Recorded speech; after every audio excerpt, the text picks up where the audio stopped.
Hey, welcome to Left, Right, Out. I could actually spend probably hours talking at this point with what's going on in the world. But we'll start. We're going to give you a quick down and dirty. If you haven't been paying attention, you've been working or whatever. The one thing that I want to talk about is the trucker convoy, the Freedom. I had the ability to watch the Canadian Parliament or the House of Commons questioning of Trudeau when he accused of lesbian Jew of being in her party of standing with swastikas, which that was just absurd on its face. And then there was another gentleman that actually gave him. He's like, you stood up, and you could tell he's super emotional. Asked him to apologize because his dad is body was in the English Channel. His dad was probably fighting Nazis. I mean, the Canadians were there in World War II, and a number of other conservative party members, and some of them don't look like they're very conservative, to be totally honest, but they were, asking questions of Trudeau, and he never answered some of the hard questions. Um,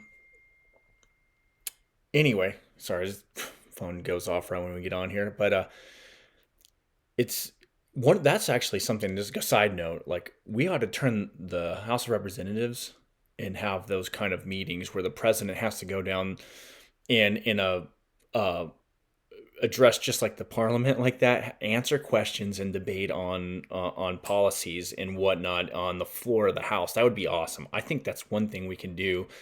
They would at least they would at least be entertaining at the very least, and show the lack of competency in certain presidents. But anyway, that's besides the point. Anyway, Trudeau, I won't even call him Trudeau. I'll call him Castro, Castro of the North. I'm convinced he's Castro's son. I've looked at it. He looks just like the guy. He acts just like the guy.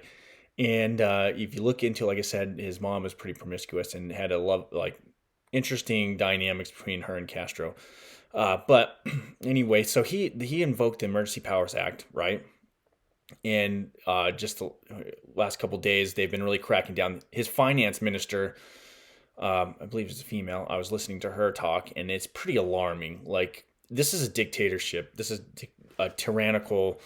Um, just, just smells of tyranny all around. I mean, um, the RCMP has collected data on what crypto wallets. So there you go, and bank accounts, transactions, private institutions, giving them over to, or given one, they've collected this information, but they can give it to the banks of who these people are, to seize these, or at least freeze the accounts, if not seize some of the assets. I'm sure we're going to see what happens with that. Essentially freezing these people out. It's siege warfare. I mean, you're pretty much trying to take away any kind of assets or supplies from these individuals, but in the way of financial means. Um, they also arrested two of the leaders of this group. Um, I've heard of other arrests already. It's a crackdown. I can't believe the police there are standing are or obeying these orders. They seem the Emergency Powers Act for Canada, if you're not familiar with, I think it was only implemented in the or ever been initiated or used in the 80s. It wasn't even used during 9/11.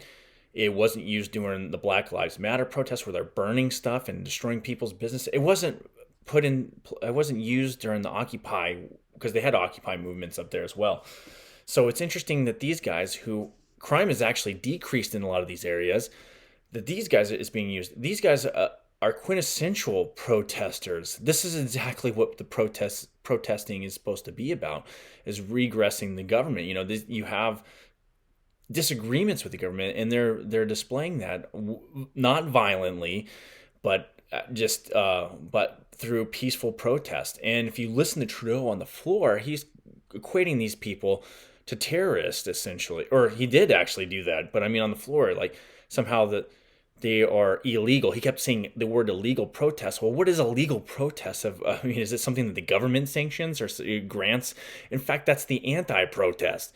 That should be the protest is something that a grievance towards the government. The government's not going to necessarily just lay out the white carpet for legitimate protest. And I've listened to them. I've watched the live streams.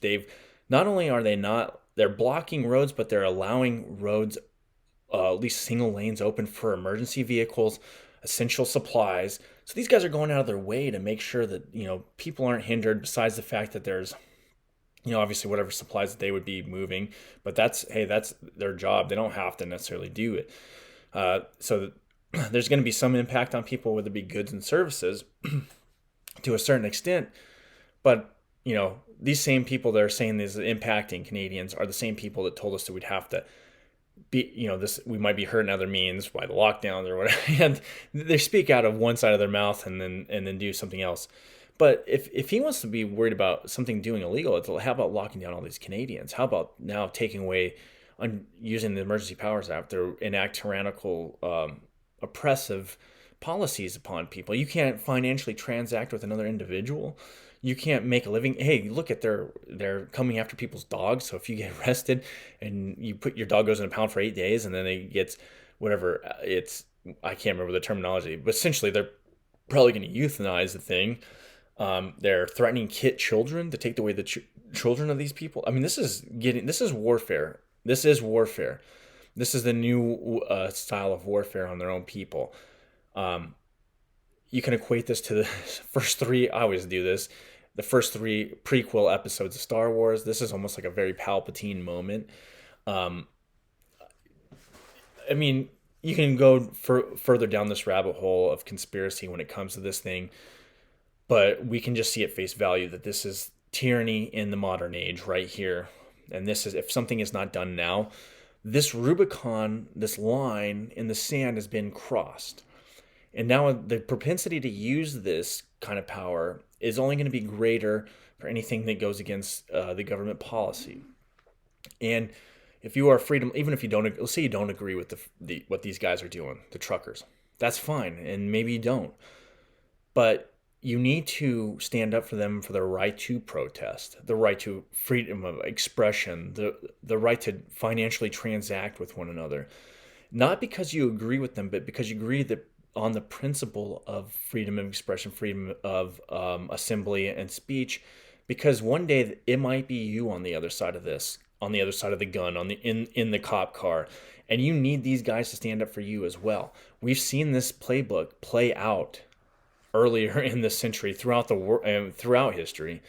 If you don't stand up for the people in principle, maybe that you don't agree with, then they won't be there to stand up for you, and you will be next. Because if you've seen anything, if you learn anything, the Crusaders, the people that purvey these policies, once they conquer one region, the region that justified, or region or people or ideology, the reason that justified their crossing of that Rubicon, they don't just lay their swords down. There's always got to be a new crusade. And we've seen that here in the States in various ways, whether it be, currently the COVID thing. But anyway, let's get off of that. That's pretty interesting stuff. Let's go to Ukraine. Ukraine is interesting too, and I've said this already. If I was Putin, you could just easily take Donbass or is it Donks? I can never pronounce it, but I know what it is because I trained guys that came off the lines there. Crimea. Now's the time you could actually step in. Because here's the thing. I don't think Putin was planning on doing anything. He was over there solidifying his lines with Belarus and whatnot because NATO is in there. U.S. in particular, British. The British have been in there. I've seen them there, and I've even been there with Canadians at one time. But they're training. They are operating within those lines. They're training Ukrainian soldiers. But here's the thing: when you constantly say that the Russians are going to invade, and then you pull your own men out, you pull your embassy out, you create an air of panic and instability. And that is essential in warfare nowadays. Create instability first so that you have a reason to go in. So they are setting the battle conditions. They're setting the conditions on the battlefield for Putin to go in. Right now, what's going on is the separatist areas, Donbass and that Donetsk, and those two in particular, Donbass in particular, apparently there's always been it's an active war zone. In many people's opinion, there's fighting there. But the Russian separatists, they are Russian ethnically, they are evacuating. Now, this seems to set the conditions for Putin to go in because this region wants to be part of Russia anyway. And whether the Ukrainians or the separatists are the ones that they're starting to shell or bomb or whatnot, it doesn't matter because the end result's going to be the same one way or the other. We'll see what Putin does. But this is what I've argued is like it's just easier if Putin wants to do anything is to do things in those regions where he's already got ethnic Russians living, Russian speaking people, and they already want to be part of Russia. So why go into Kiev and create an international pan? It doesn't make any sense. Just go there and slowly start carving off pieces of Ukraine. And the West is egging you on to do it. But so I don't think Putin had the intentions of doing anything. I think that West, in fact, it's funny because I think one of his ministers, or when I said, well, can you give me the schedule of the invasions so I can plan my vacations around them? Because as if the West knows more about what the Russians are going to do than the Russians, that was hilarious. So there's a lot of false misinformation that's coming out of there, and you need to go look elsewhere besides the CNN and the MSNBC and kind of discern it for yourself because this could go either way. Because even if Putin wasn't planning on doing anything, the West is really egging him on and almost putting him in a spot where he's going to have to do something, have to go in there because they're going to create unrest. And that, like I said, that's a condition of a battlefield. If you got a country like that, if you can create or some kind of instability in there and actually force a developed nation to go in there to quell that, to reestablish some kind of semblance of order, then that can be set the conditions for us to blame Russia for whatever the hell, or make Russia do something. I think Russia, I don't know. I don't know at this point. It's very hard to get the proper information now because full propaganda mode on it, both sides, especially us. I don't trust shit that comes out of our State Department anymore, or the CIA, or for that matter, even in domestically, the FBI.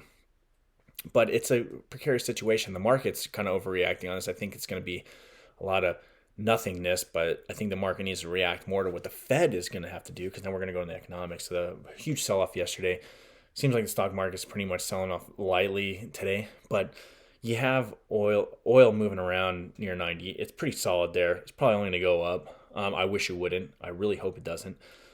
10-year, this is one reason I think the market is reacting mainly on the Ukraine thing, is because the 10-year is under 2%.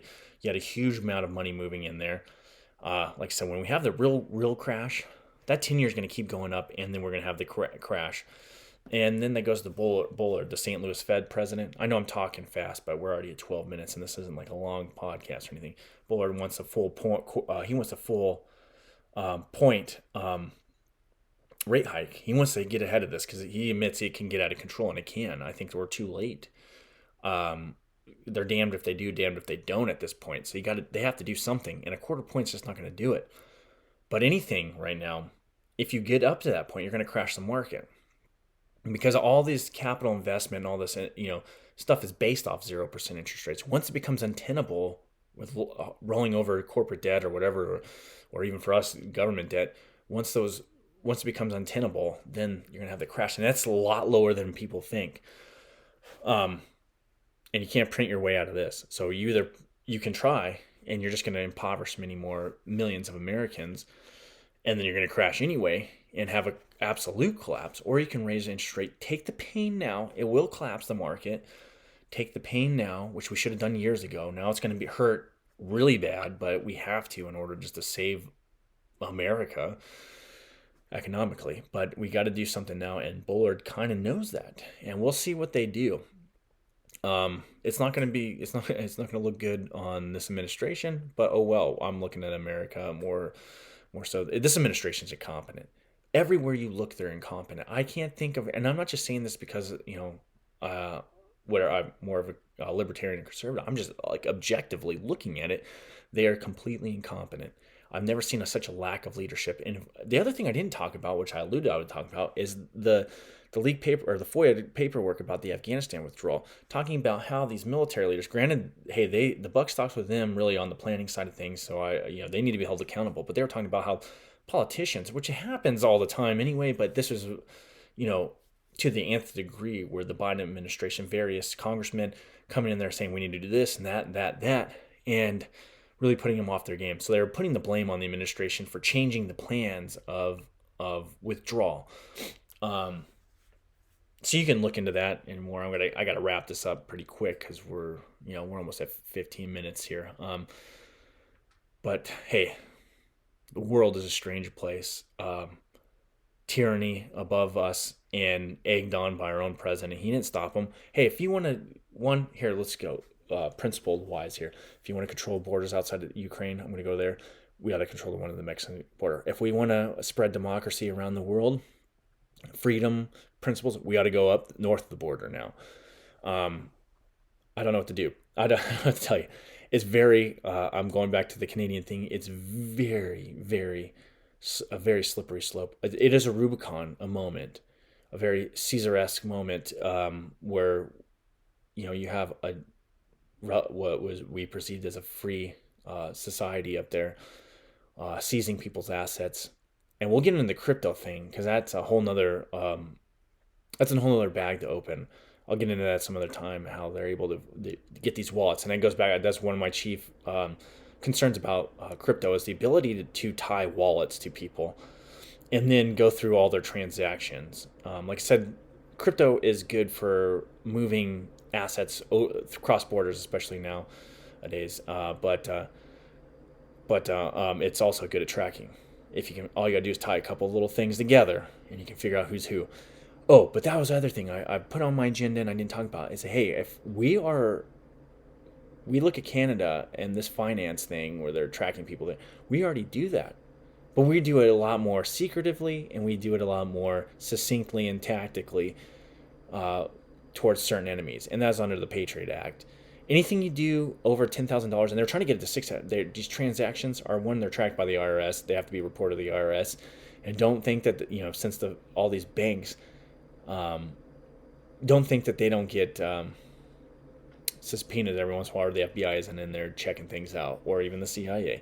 But anyway, this or the IRS, especially the IRS, is pretty much an intelligence agency in a sense, because you have to disclose your income to them, which constitutionality of that is specious at best, but they have a lot of intel on us, and they're trying to get even more invasive towards our financial dealings, which, hey, that's a person's livelihood, and you can easily squelch them by freezing banks, or that's what I'm advocating for going back to paper currency, or not paper. I'd like the gold exchange, but for an individual level right now, always having cash on hand.